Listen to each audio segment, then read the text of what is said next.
I'm Dave Bidini, and this is me at work.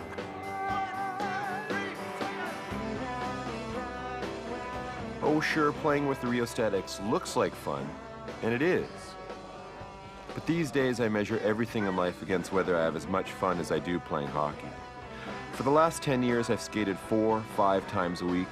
This obsession has led me beyond the country of hockey to search for points on the map where the love of the game was shared by players for whom stepping out the door to find a rink wasn't automatic. I wanted to see hockey beyond the corporate glitter of the NHL, its Sun Belt expansion teams, neutral zone traps, and $200 ticket prices. I wanted to experience the game in its purest form, as if it were being born all over again. A search for small pieces of Canada in the strangest, most unlikely places. To be a hockey nomad, to be a hockey player. The ocean is my blue line, ice shavings on my hair. To be a hockey nomad, to say this love is sick. A world of frozen water, a bush on a stick that takes you everywhere, everywhere, everywhere.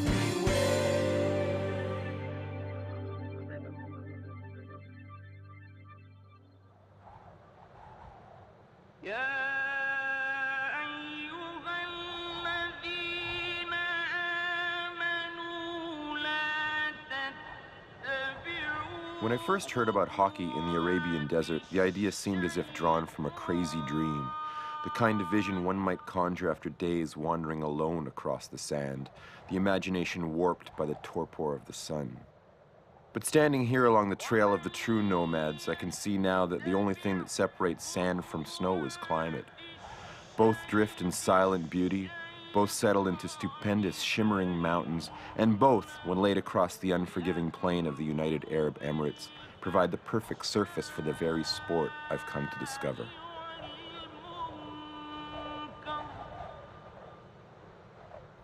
The desert's first hockey rink was the result of a challenge between Sheikh Zayed and Sheikh Maktoum to see who could be the first to bring snow to Arabia. When the rink opened, Bedouins came to touch the ice to see if it was real. They couldn't believe such a thing existed, and as I walked in there for the first time, I couldn't believe it either.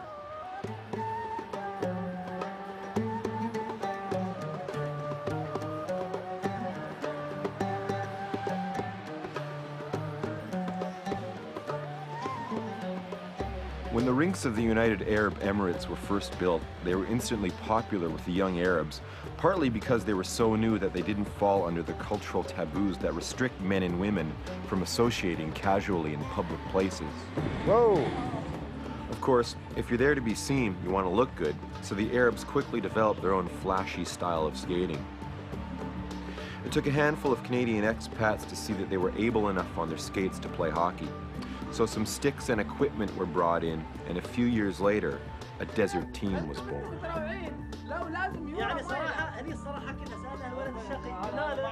One of the first players and biggest proponents of the game is Nasser Al-Shamsi, a soft-spoken defenseman from Elaine, who is as much a hockey elder as you can be in this fledgling hockey culture. I love the hockey, just the hockey. And before I said for you I play soccer, but no, I don't think just about the ice. We will try to play with the Canadian or the US in the future, inshallah. Faisal Al-Sawadi first saw hockey while studying in the United States. He now lives in Abu Dhabi with his wife and 2 children, where he works as a corporate recruiter. But his passion is the game. I tell Canada people, if it's not from them, we will never learn this hockey game. And we want to do it so we can show this Canadian people that if they can do it, we can do it too. Wait for us for 10 years, we're coming there, we're gonna take the Stanley Cup.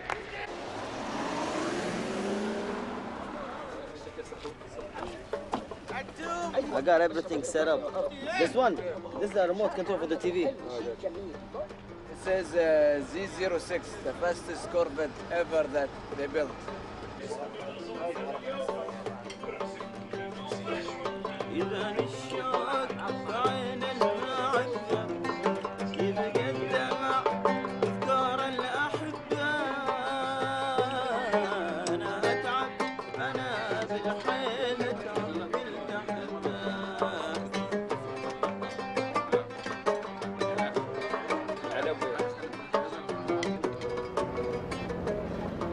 30 years ago, there was no hockey in Dubai, simply because there was no Dubai. The city was built by 7 emirs who also created a country, the United Arab Emirates.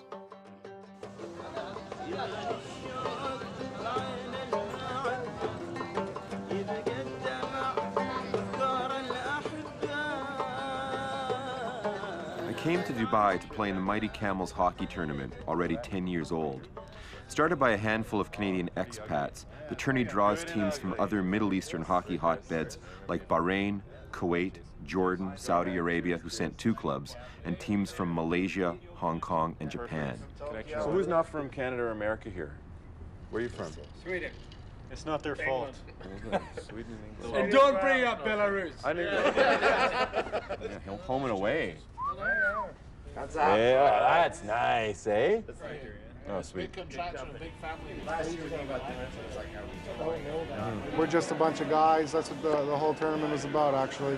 Just meeting guys from all over.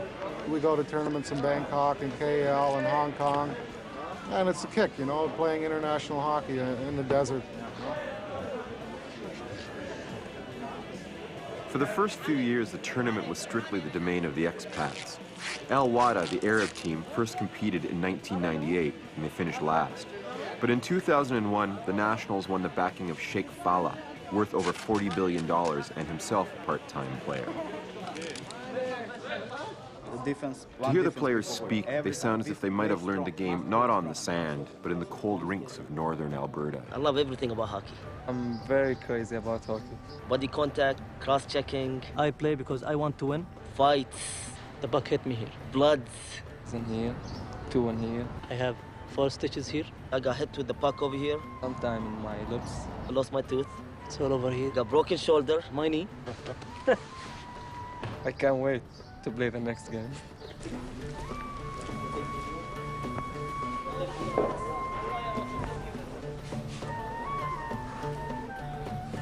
I think it's a new challenge, you know, ice hockey. If you tell people about hockey, Middle East got hockey teams, like, I don't think so. It's a desert country, you know, I don't think they got a hockey guys. Of course, there's always that false bravado thing with Canadians. We think, you know, it's our game, nobody should beat us at it. I don't think they want to lose. It's kind of embarrassing. I'm not saying it's kind of You embarrassing. know? It used to be a joke when we played them before. Easy win, you know. Now it's changed, you know.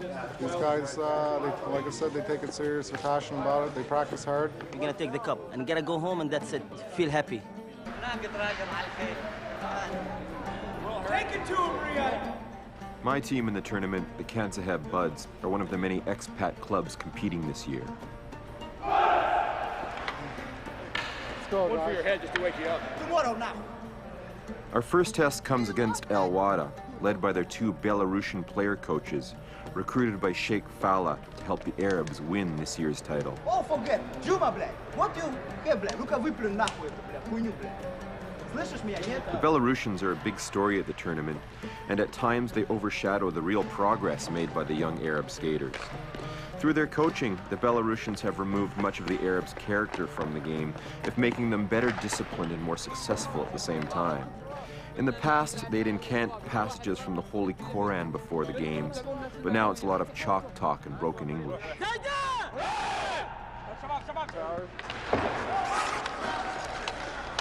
Let's go, Red!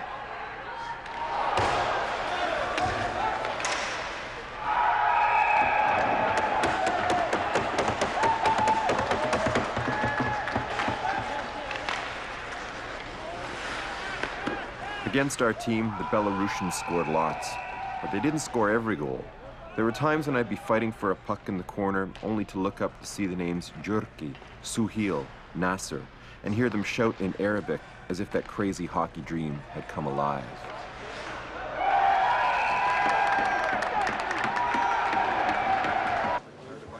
I could have stopped a few of them, but about half of them I didn't have a fucking chance. Just kept getting burned every time I took the shooter. The locals are still easy to put off their game. They pass shoot, but they're easy to put off. But those Russian guys don't get upset, do they? They just work. Oh well, the beer will still taste as good. So that was it. Al Wada, led by the Belarusians, had destroyed my team of mercenary expats. The Games went on and the Arab kids became the tournament sensation, thumping every team they faced in the first round. We just think it's a shame that they have to import these racehorses from Belarus. But I mean, give them credit. They're learning the game. They're improving all the time. Good play.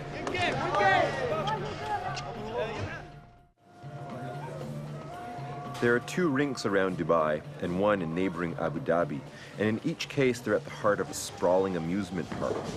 At Al Nasser Leisureland, this was complemented by a bowling alley, a magic shop, and really, what hockey rink would be complete without a giant fruit garden?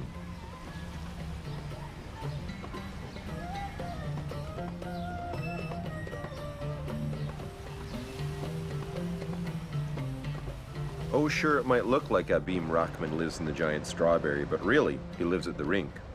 Abib is Al Nasser's Zamboni driver. You've got to figure that if there's a Hall of Fame for Zamboni drivers, someone should reserve a place for Abib. He's been making ice in the desert for 25 years, ever since Al Nasser opened its doors, and he dreams of one day leaving Dubai to make ice in Canada. My name is Habib Rahman. I am from since 1979. I am the Zamboni operator and plus air conditioning engineer. It is very easy to make ice. The machine is working with a compressor, ammonia compressor, and is making ice.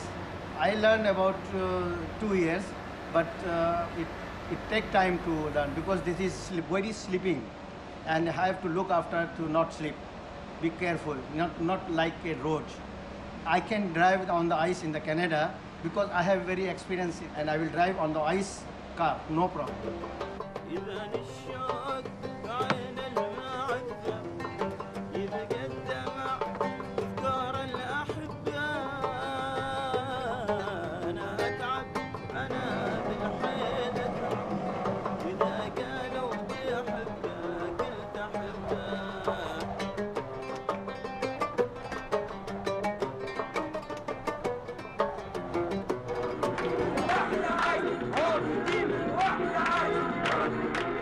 Singing to a fight song written by a fan of the team, the Arab kids know that tomorrow they'll play for the A Division Championship, having emerged unbeaten through the round robin. The night before the game of their lives, El Wada spend the evening together, hanging out first at the mall, then at the soccer field, where Dubai are playing Abu Dhabi, and where traditional Arabic music soaks the night.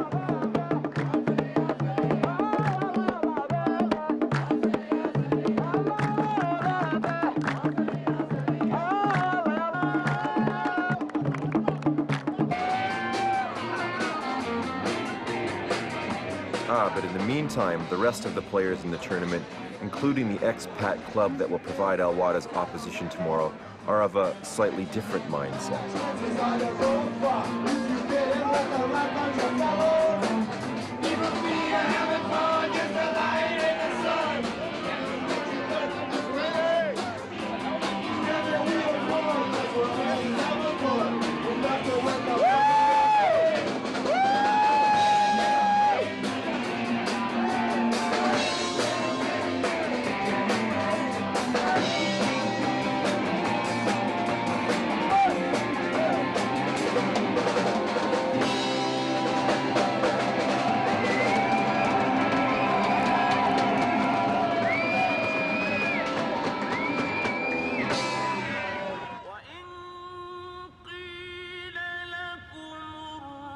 A lot of the expats living in the Middle East complain that Arabic culture is a little too tribal, too impenetrable.